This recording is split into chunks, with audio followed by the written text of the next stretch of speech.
नमस्कार, मैं तान्या लांबा विद्यूज़ पैटर्न के फेसबुक पेज पर आप सभी का हार्दिक स्वागत करती हूँ। पुरुष रचनाकारों की स्त्री सरोकार वाली रचनाओं के पाठ का सप्ताह चल रहा है, जिसका शीर्षक है बसंत की आहट, और मैं इस कार्यक्रम में आप सभी का पुनः स्वागत करती हूँ। आज मैं उपस्थित हूँ साहित्य के उन पुरुष रचनाकारों के साथ, जिन्होंने स्त्री विमर्श को केंद्र में रखकर साहित्य को अपनी रचनाएं भेंट की हैं। सर्वप्रथम मैं प्रस्तुत करना चाहती हूँ पवन कर्ण जी की कविता, जिसका शीर्षक है बुर्खा। तुम बार बार कहते हो और मुझे ज़रा भी यकीन नहीं होता, इसे मेरे लिए खुद खुदा ने बनाया है। तुम्हारे हुक्म पर जब भी पहनती हूँ इसे, कते स्वीकार नहीं करती मेरी नुची हुई देह। स्वीकार नहीं करती, हर बार चीख चीख कर कहती है, नहीं, इसे खुदा ने नहीं, खुद तुमने बनाया है। मेरा खुदा कहलाने के लोभ में मुझे इसे तुमने पहनाया है। जब स्त्री अपनी आज़ादी की बात करती है और याद करती है कि शायद आने वाले दिनों में या पहले के समय में उसका समय आज़ादी से परिपूर्ण हो सकता था यदि स्वयं उसने अपने लिए आवाज़ उठाई होती, और वह अपने दिनों को याद करती है। इसी पर पवन कर्ण जी की अगली कविता उसके दिन।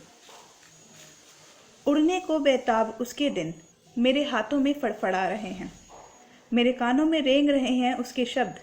उसकी इच्छाएं मेरी जेबों में भरी पड़ी है। उसकी लहलहाती देह जिसे पूरी तरह रौंद कर मैं अभी अभी लौटा हूँ, मेरी टापों के नीचे पकी फसल जैसी है। वह जो एक दिन मेरे पीछे पीछे आई थी चलकर, मेरे विस्तार में खुद को खोज रही है। बसंत की आहट कार्यक्रम में मैं प्रस्तुत हूँ हमारे अगली कवि बद्री नारायण जी की कविता, जिसका शीर्षक है चिड़िया रे।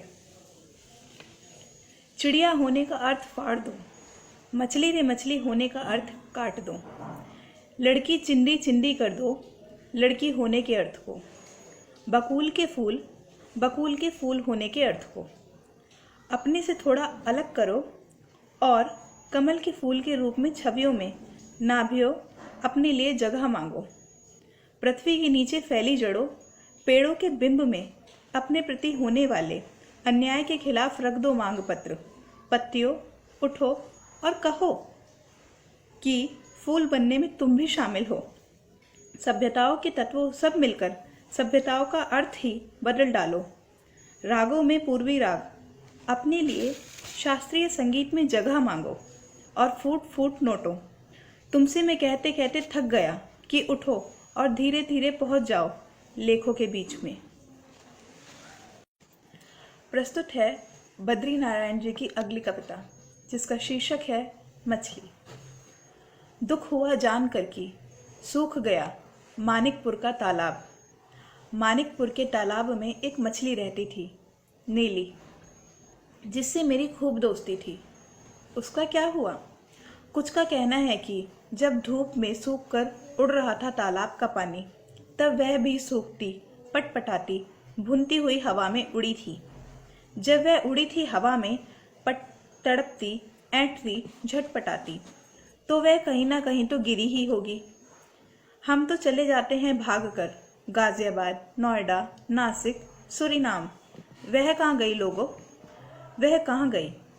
वह भाप बनकर या गिरी जलकर फिर से किसी तालाब में, कि उसे किसी धन्ना सेठ ने पानी के लिए तरसाकर अपने तालाब में पोस लिया, कि वह गिरी जाकर राष्ट्र की प्रथम महिला के श्रृंगार दान में, कि वह गिरी किसी तस्कर के वृहद प्लान में, जिससे कि कब्जा कर ली उसकी देह, बेच दिया उसके प्राण को। यह भी हो सकता है कि वह जाकर गिर गई हो किसी हत्यारे की गहरी नींद के सिरहाने।